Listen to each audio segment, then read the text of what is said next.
Здравствуйте, товарищи! Предполагаем, что любителям яростно поанонировать на парламентскую республику и прочее проявление демократии будет полезно узнать, к чему привел разгул либерализма в нашей стране несколько сот лет назад. Несмотря на то, что прошло время и поменялось несколько поколений, особый склад ума у нашего народа сохранился. Как вы уже, возможно, догадываетесь, разговор пойдет о так называемых золотых шляхетских вольностях.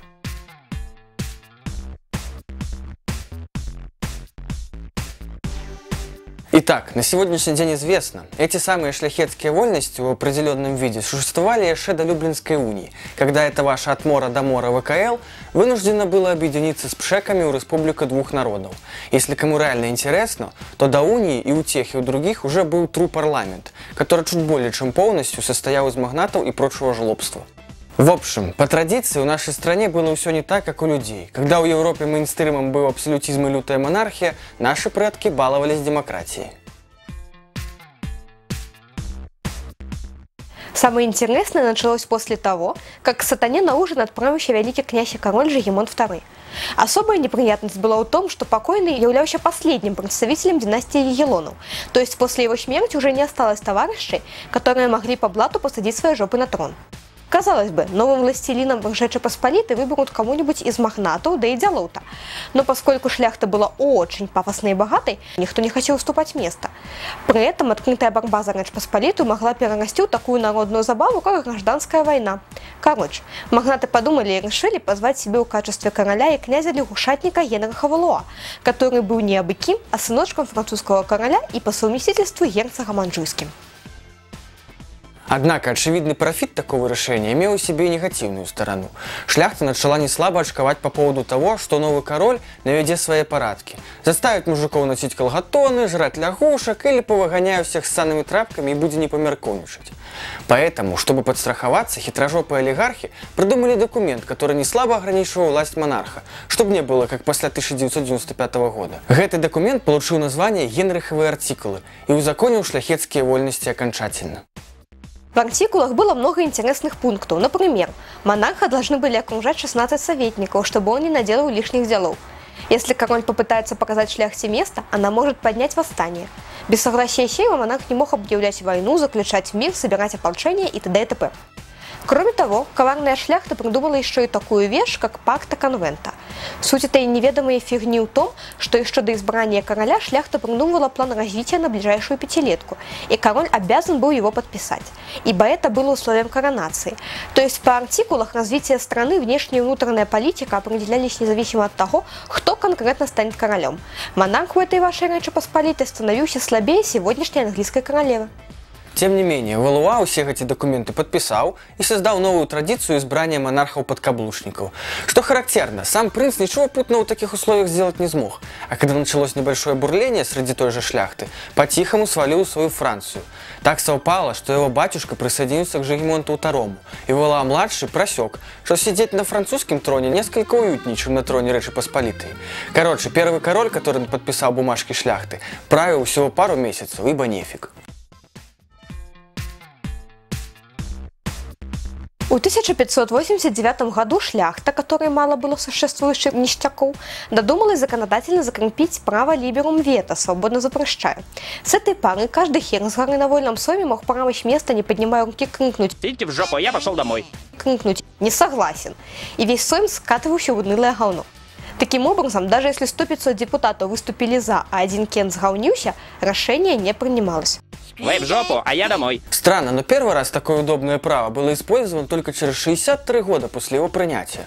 Однако с тех пор понеслось. После этого, благодаря либерум вето, было сорвано 48 заседаний из 55. Стоит отметить, что некоторые депутаты из-за этого жутко бесились и лезли драться прямо во время сойма, совсем как у Верховной Ради Украины. Более того, умудренные опытом депутаты даже брали с собой на заседание братков, чтобы в случае нехилого махача быть в большинстве. Короче, своеобразный аналог лихих 90-х, который длился почти 100 лет. Фишку с разгулом демократии у Речи Посполитой быстро просекли соседи. В основном абсолютно не братское в то время Россия, Пруссия и Австрия. Эти хитрожопые страны, к примеру, присылали в Речь Посполитую своих агентов, чтобы те подкупали наших депутатов. А депутаты и рады были. Взамен за одну фразочку они могли получить приличную сумму бабосов. Короче, в этом плане мало что изменилось. Соседи и отдельные магнаты получали профит, а в стране надежно сохранялась стабильность. То, что Liberum Veto несколько отрицательно сказывается на состоянии страны, шляхта поняла только в 1764 году. После того, как в итоге Северной войны Речь Посполитая оказалась в глубочайшей жопе, шляхта начала шевелиться и придумала создавать перед заседанием так называемые конфедерации, благодаря каким Liberum Veto теряла смысл. Окончательно право жесточайше все запрещать выпилили только у Конституции 1791 года, уже после первого раздела страны. А благодаря некоторой помощи России и Пруссии, Конституция и все ее достижения были выпилены сами спустя 2 года, во время сойма, на котором подписали второй раздел.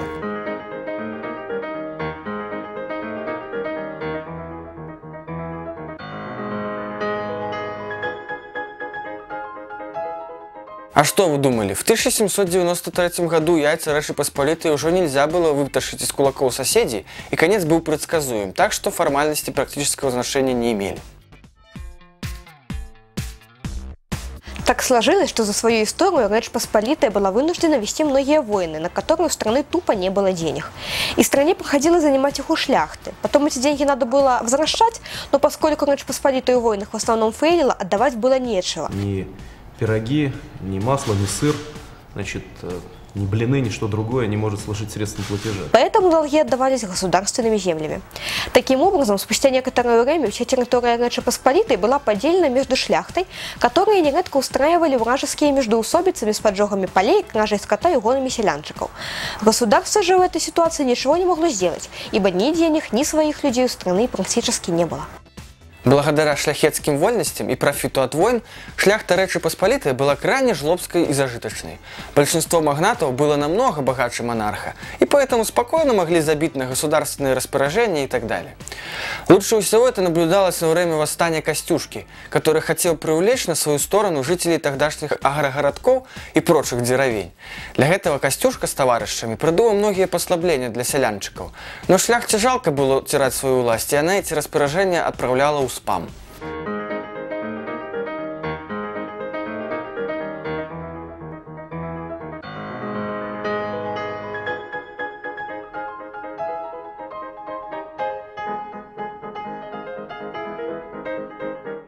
Таким образом, пафосы ЧСВ шляхты были настолько большими, что они были уверены, даже если их оккупирует другая страна, у них хватит сил, чтобы сохранить автономность и даже продаваться шляхетским утехам.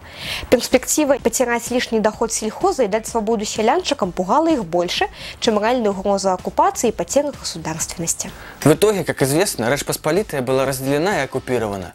Продинамившую в свое время восстание Костюшки, шляхта спохватилась в 1830 году. Но что-то как-то не удалось, и получился абсолютно обратный эффект.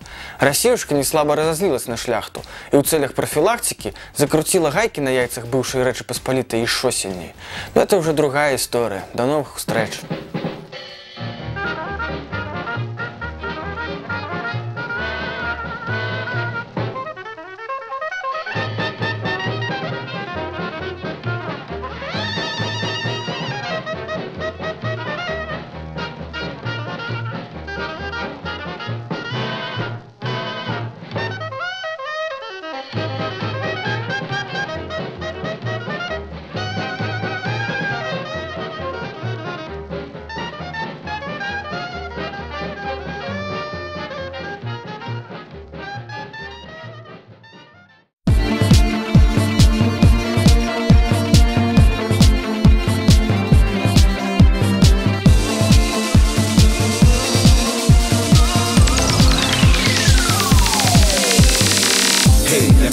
About a sweet little young thing on the wheel.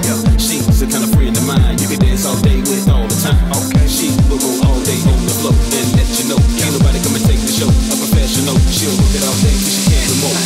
I see you on a mission, non-stop and very persistent. Is this all competition? Matter yet I love addiction. Thought it cause afflictions in my mind and personal feelings. Where a man like me to go, should I love you first and let you all night on the floor? Dance, dance all night, let's dance, dance all night. Let's dance, dance all night on the floor. Dance all night on the floor. Let's dance, dance all night. Let's dance, dance all night. Let's dance, dance till we can't no more. Dance till we can't dance no more. Да ну хуй.